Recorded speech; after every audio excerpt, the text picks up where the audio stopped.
In the interpretation of dreams, Freud laid out a formula which could make sense of even the most confusing dream. His theory relies on a part of the mind he called the censor, which edits our dreams. If we dreamed about the literal fulfillment of desire, he said, the powerful emotions this would create would wake us. The censor transforms the dream content to disguise its true meaning.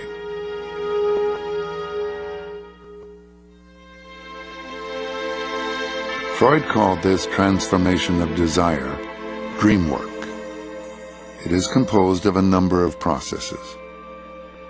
Displacement shifts emotion from one idea to another. Condensation fuses together multiple thoughts into a single symbol.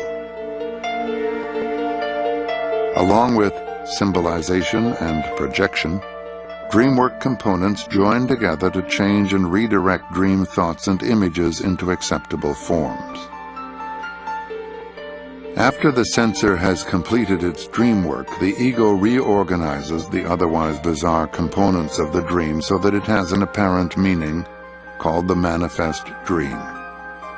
The process of dream interpretation involves decoding the manifest dream content to discover the real hidden meaning of the dream called the latent dream.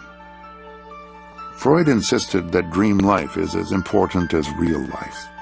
Stripped to bare essentials, a dream unanalyzed was to Freud an unopened letter. In every dream, there is always another story. There is more than meets the eye.